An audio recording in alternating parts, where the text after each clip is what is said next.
Are you coming? Hello and welcome to, what did I call these? I don't know. Sam, literally just get on your blog channel and look at the title. Good idea. Samuel's archived short stories. I really called it that. Well, let's see what I said. Why did you go with Sam? And we're back with part 3. Oh, I don't like this. Wait, so I don't have an intro? So let's make it an So intro. unprofessional. Hello and welcome to... What's up, guys? Sam, you know you can just add those sounds in after. Welcome to Samuel and the sister Bethany read stories that the I brother wrote The I sister will be reading one of them today. a long time ago. These hand motions are really helping. Like, I can totally tell what you're trying to say. Here's my intro with hand motions. Wouldn't it be funny if just, for one of these, like, segments or something, you talked and I was just in the background trying to interpret what you were saying? So we're going to read 3 stories today. If you don't know what I'm talking about, there are a series.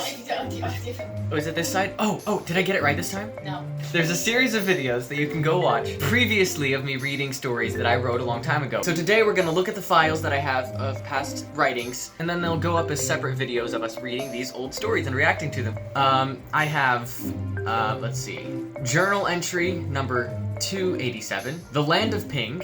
No. It rhymes. Some people just are not meant to be Dr. Seuss. But it rhymes. Bethany, none of these are gonna be good. One Night Apartment. Hey, what's that story that you wrote a long time ago about a guy who goes back in time to keep his roommate from eating his burrito? I believe that one is No More Snow, short story 009. I think it's cute that when I started labeling these, I numbered them and I gave room for 3 digits, as if I was gonna write more than 100 short stories in high school. I got to 18. We should read that one. So I guess the plan is we're gonna read No More Snow, The Wolf That Cried Boy. and then The Land of Ping is the third one we will read. So today we'll be reading one that's very fitting to what I'm wearing. It's called No More Snow. It is 10 pages long. It may be a 2-parter. No More Snow by Samuel Taylor Campion. 6,525 words. The day was gloomy. Very gloomy. The bleak gray sky held absolutely no comfort or warmth whatsoever, and poor Jonas didn't like the prospect of staying in all day. Again. Oh, no, I remember why I wrote this. Jonas is a terrible name. Right? Right?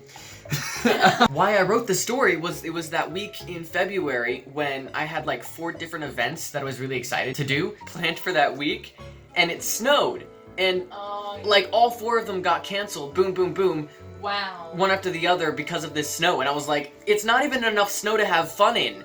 It's just canceling all of my things. And I was like, oh, I'll be the sad, gloomy artist who writes about his deepest sorrows and gets them out on the page and uses his emotions and taps into that inner turmoil. Turmoil? Turmoil? He sat at the frosted window looking out at the sky.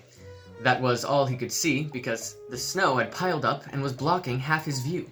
He had only been sitting there a couple of minutes with his coffee in hand to fight the afternoon drag. Bleak as the sky was, Jonas's week had been even more bleak. He and a group of his friends had planned a spring camping trip up in the mountains, but then out of the blue, the snow started falling. Jonas didn't know what he hated more, the snow or the weatherman's incompetence in reporting it. Now it was Saturday, and the last hope of even seeing his friends had vanished with the sunshine. But don't worry, it's actually not a sad story at all. Perhaps I've started this off in the wrong place, because Jonas hadn't actually spent a lot of time moping by the window. On the contrary, most of the later days of his week, he had worn a lot of determination. This determined look came from a scheme. What scheme? A devious, malicious, genius scheme. A scheme no one would dream of actually doing. This scheme was to put an end to snow. Dun dun dun. By the way, I literally did put dun dun dun in parentheses at the end of that. That's a very paragraph. me thing to do. Yeah, no, speaking as if the narrator is an actual character in the story was a very me thing to do. And most of your stories, I notice, are either written from first person or have a narrator who is actually involved. Before I try to explain to your feeble minds how this would work, I must first say that I almost said Jonathan, that Jonas was no ordinary 15-year-old. You ever noticed how your narrator is kind of insulting in all of your stories? Yeah! He was a super smart, ordinary 15-year-old boy. How did he get all this knowledge, you ask? Who cares? Be quiet and stop ruining my story. Sorry. Oh. So back to the scheme. You see, Jonas had a plan. He had spent the second half of his week at the point when he realized he wouldn't be hanging out with his friends at all, in his garage working on his invention. This invention used a form of energy called tat energy, in parentheses, totally a thing, which could be harnessed through the timepiece, as Jonas had called it when he conceived it. It's a complicated system, but in the most basic terms, it works with and connects to other dimensions. Harnessing this power from the dimensions dealing with time and space, Jonas was able to create a machine with the one purpose of destroying all forms of snow. All forms, meaning in this particular solid state. Water, steam, and some forms of ice would still exist, just to be clear. Wait, then that's not all forms of snow. That's the exact opposite of all forms of snow. It's one singular form of snow. One singular form of snow. The what? There was only one kink in this plan. The machine needed a live brain for the mechanics to work. And what do desperate scientists do when they need a test subject, but can't get one because it would be morally wrong or illegal, or they don't have a driver's license? They experiment on themselves. That was funny. Ah, yes. Every once in a while I have one of those good jokes where it's like 3 things in a row and the last one's funny. And so, without so much as 5 seconds thought, he hopped into the seat, pit on the helmet, and pressed the red button. Oh no. You straight up stole that from Adventures in Odyssey. Whoosh! He sat there with his eyes wide open, staring at bright purple and green flashes of energy swirling around him. He hoped it was working, and couldn't wait to see the sun again. But when the light show ended, the result was not what Jonas had expected. Pause. I hoped it was working. Psych. The machine stops and all of his limbs are just off. That's the He end of the hoped story. it was working. Nope, limbless. He hoped it was working. It wasn't. The end. It wasn't. And then the narrator steps into the story, climbs into the machine, and No, the narrator steps in the makes it story and work. is like, The narrator is Goob. No. He puts the thing on and jumps into the machine and he's like, ha, this is why it didn't work. Now I get the machine. Ah, ha, ha. Jonas was out of breath when the lights finally died down. Breathing heavily, he blinked away the spots in his vision caused by the harsh light of the contraption. It took several seconds for him to see clearly. Was there a reason to those faces? No. But by this time, he wasn't thinking about the blue dots in his vision. He was staring shocked at what he thought he was seeing.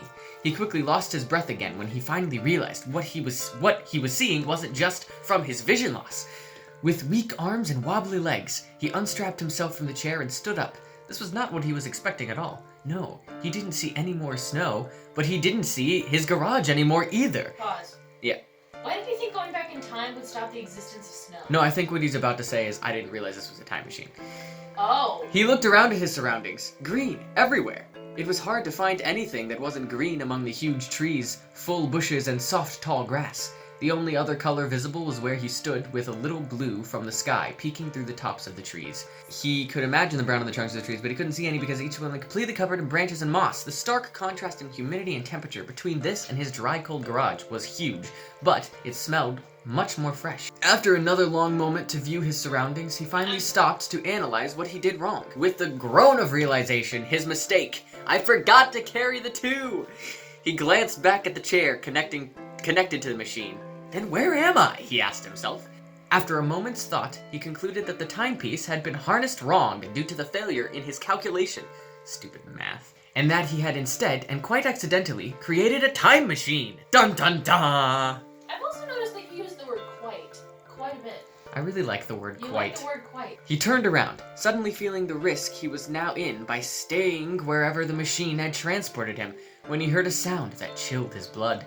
The loudest, most terrifying roar anyone from this time period had ever heard. Clearly this was a dinosaur, and without another thought, he had blindly charged towards the sound in hopes to see the beast that would probably eat him for lunch. Pause. Clearly this was a dinosaur. I'm not gonna give you any more information. It's a dinosaur. That's a good example of telling, not showing. Of course, who could blame him? Who wouldn't want a chance to see a live dinosaur? Me! If I went back in time, I would go home.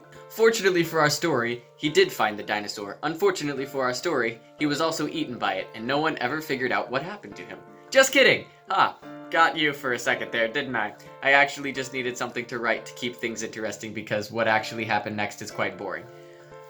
A dinosaur's involved. How in the heck can you make that boring? You see, Jonas was a brilliant inventor and a great guy, but one thing he was not was a good navigator.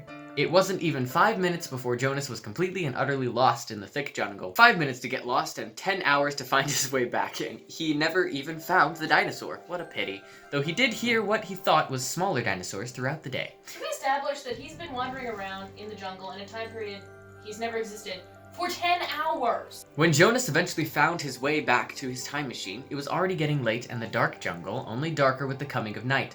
He had half an hour with enough light to examine the machine and try to figure out how to get it to send him where he wanted. And he thought he had started making progress, but it's slow work without his tools, and it was night before he knew it. Jonas had only been camping once, and that was in a cabin. The trip with his friends was going to be a great learning experience, and now, more than ever, he wished he could have gone, so he could know where to start to get through a night in this jungle. Snuggling down in the comfy chair of his machine, Jonas shivered and perspired at the same time. He cursed the mosquitoes that gave him the bites he now fought not to scratch. Yeah, mosquitoes in that time would have bit off his head. Straight up. He's like, he wanted to scratch the bug bite on his leg, but the mosquito had actually eaten his leg. But was thankful they were the worst creatures he had run into during the daytime. It took him an hour, but finally he drifted off to sleep. He dreamed about good things like new inventions he had ideas for, and bad things like getting eaten by a T-Rex.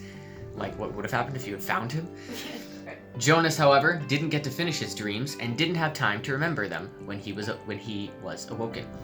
It was still pitch black when suddenly Jonas found himself upside down, hanging from his foot in the clutches of a large, hideous monster of a dinosaur. Or at least, that's what he thought it was. It didn't look like any dinosaur he had ever seen in a book. This one had fur, everywhere except the head, making it, the head, look tiny compared to its body. It held Jonas's terrified body 10 feet off the ground and then screamed in Jonathan's face.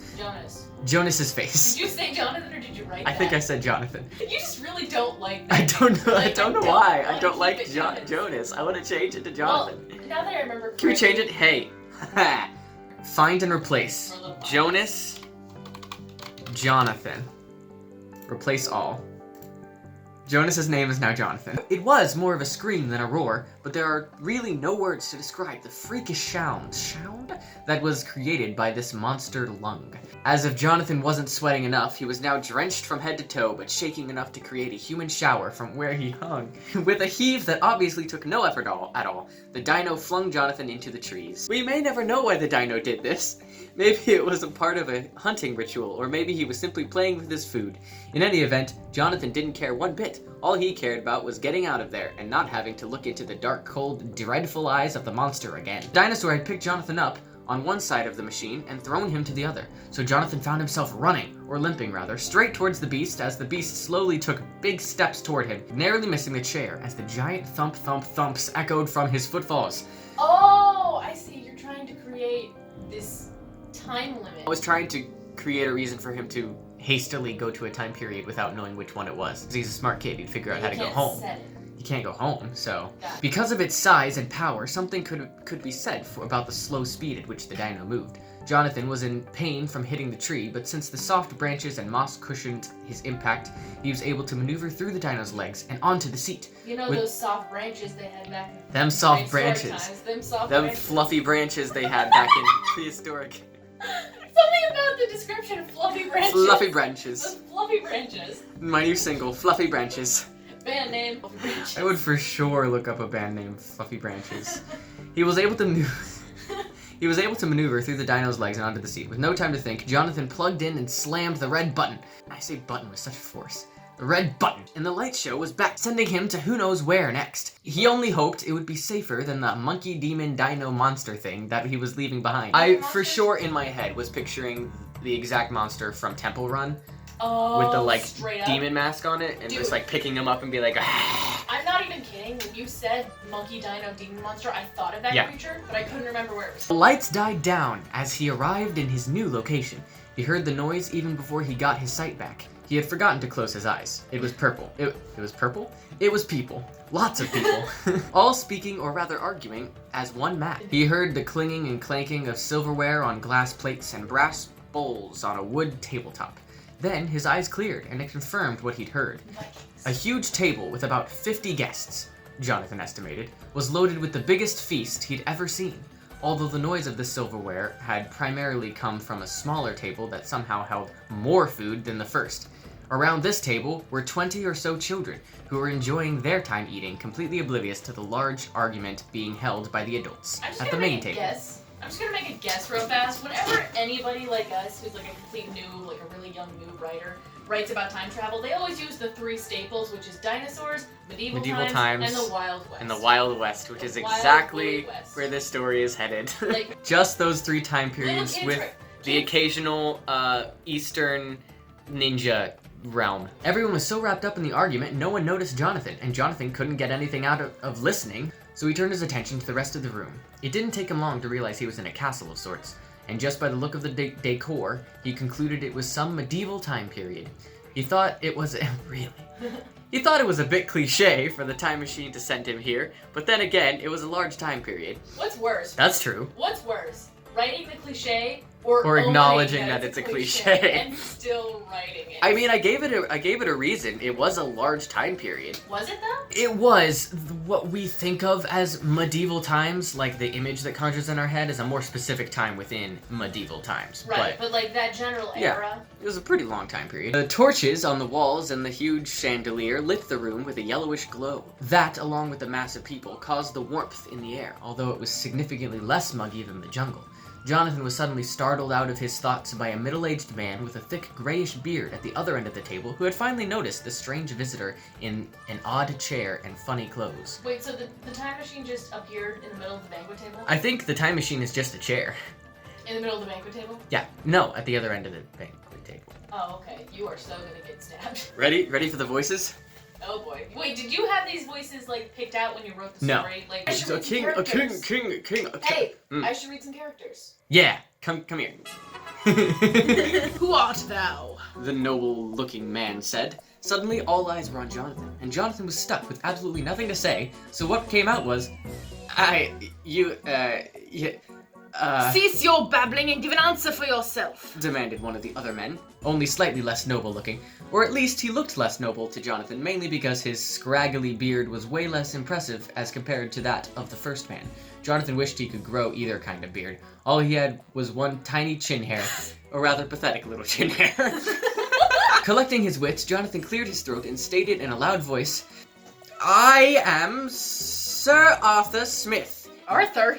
Why did I say Arthur? You just It's threw Arthur in clearly there. Jonathan. It clearly says Jonathan. I am, also I'm imagining he's trying to put on an accent. Right, yeah. I am Sir Jonathan Smith, the first from the line of the Smiths is, and I come in peace. He sure is a funny-looking lord. Jonathan heard one of the children say. After a few more moments of silence and wonder, Jonathan finally came to his senses.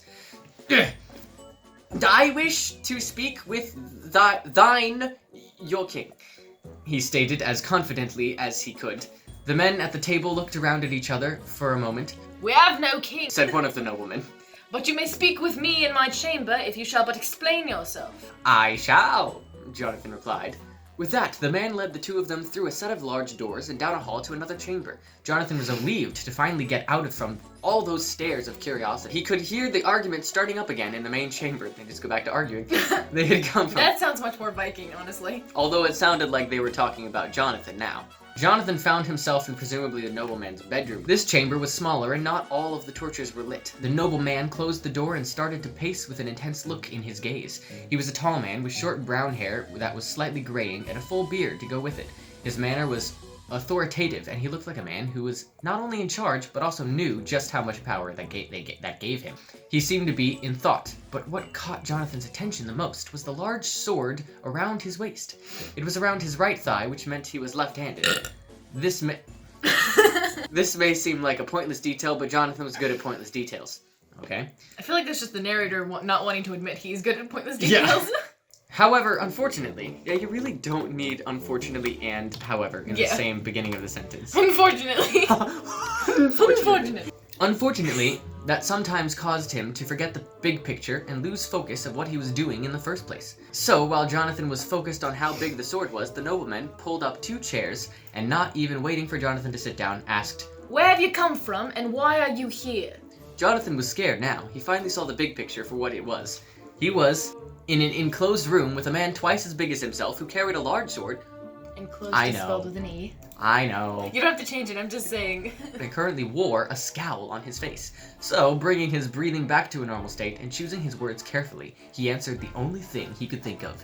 the truth. I came from another time, many centuries in the future. It was not my purpose, and I do not mean you any harm. The nobleman leaned a little bit closer. But how did you get here? A contraption of sorts, a device that allowed me to come to your time. Come to your time. Jonathan breathed easier when he saw the nobleman lean back in his chair, and his expression changed to a more curious gaze. Then he spoke again in a kinder but softer tone. I am Lord Arthur the Grand. The Grand? The Grand. Of the lineage of Lord Daniel the Bold, and I know you. What? Huh? Jonathan We're sat both up. confused by this. Jonathan sat up, more than a bit perplexed. Lord Arthur gave a slight chuckle and hinted at a grin. He then explained. I have had a vision. Last night as I slept, I foresaw your coming in a dream. You swooped in unseen on the magic throne you were sitting in when I saw you tonight. In my dream, you allowed me access to your magic throne, and with it I was able to vanquish the foes that besiege us, avenge our king's death, and bring peace back to our city. He finished with a clenched fist in the air and a victorious look in his eye. Jonathan was momentarily speechless, but was able to maintain somewhat of a calm, if still perplexed, expression as he asked, What do you mean by access my time? Magic throne? I mean for you to grant me the use of the throne's magic to aid in this so dire situation. And what situation is that? The situation in which the whole walled city of Gantheron? Gantheron. Sounds like a planet. With the duty of protecting it falling to me, has been surrounded by enemy troops who have struck down our great king and are now laying siege to us at this very hour. Oh, that situation, Jonathan muttered lamely. They sat there for a moment. They sat there for a moment. Jonathan couldn't believe what had happened. And even more so, he couldn't believe he was actually considering letting this Lord Arthur use the time machine. No, he couldn't do that. Shaking his head as if to shake the crazy idea from his face, he quickly said, Oh, battery. That's what Jonathan said? No, that's the extension. That's the extension cord here. Oh. Bring it here. You know, I could have... Dude, I hit you in the face with a cord. Are you okay? Plugging my phone back in. No, you can't use the magic throne. It's too dangerous. As he said this, he regretted the harsh tone that he had heard his words used. He knew saying it like that would only agitate Lord Arthur, and he was right. Lord Arthur stood suddenly, all good humor gone. What is this that you should withhold this power from me to save my city and avenge my king? If not by invitation, I shall use the throne's power by force, for my vision has foretold it. With that, he stormed out of the bedchamber and walked back towards the main chamber. Jonathan's gonna take him to the Wild West. Jonathan followed as fast as he could. Oh no, you predicted what I didn't remember until just now. Oh. Jonathan followed as fast as he could, but was held up because the large doors that shut in front of him. By the time Jonathan got to the main chamber, Lord Arthur was already in the magic throne and was deciding which buttons to push. No, wait! Jonathan yelled in horror as he thought of being stuck here, while Lord Arthur caused havoc in whatever time he would end up. Lord Arthur glanced up at Jonathan as he was approaching, and with a scowl started pushing buttons at random, trying to get the magic to work. Just as Lord Arthur hit the red button, Jonathan reached out on his last step and grabbed the edge of the seat, and off they went to the next unknown destination. The light show blinding both sets of eyes as they flew through time. I think this is a good place to pause Act 1, come back with Act 2 next video. I did have a sign-off. Do you remember what the sign-off was? Yeet, see ya.